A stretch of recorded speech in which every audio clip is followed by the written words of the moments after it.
अलिबागच्या वर्सोली समुद्र किनाऱ्यावर मृत ब्ल्यू व्हेल मासा आढळलाय। वन विभागाच्या कर्मचाऱ्यांकडून माशाची विल्हेवाट लावण्यात आली आहे। 6 फूट लांब आणि 2 फूट रुंद असलेल्या या माशाच्या अंगावर जखमा असल्याचं देखील आता निदर्शनास आलंय। त्यामुळे अलिबागच्या आता वर्सोली समुद्र किनाऱ्यावर मृत अवस्थेत ब्ल्यू व्हेल मासा आढळलाय।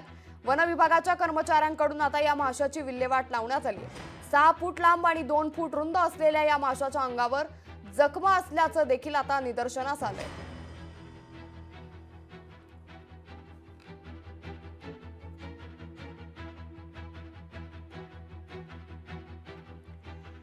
तरी धक्कादायकाची बातमी आपण सध्या पाहतो अलिबागमध्ये हा ब्ल्यू व्हेल मासा हा समुद्र किनाऱ्यावर आलाय। यानंतर वन विभागाच्या कर्मचाऱ्यांकडून या माशाची विल्हेवाट लावण्यात आली आहे। 6 फूट लांब आणि 2 फूट रुंद असा हा मासा आहे आणि या माशाची आता विल्हेवाट लावण्यात आली आहे।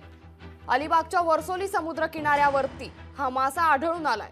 तर या माशाच्या अंगावरती अनेक जखमा असल्याचं देखील आता निदर्शनास आल्याचं पाहायला मिळतंय। 6 फूट लांब आणि 2 फूट रुंद असा हा ब्ल्यू व्हेल मासा अलिबागच्या समुद्र किनाऱ्यावर आढळून आलाय।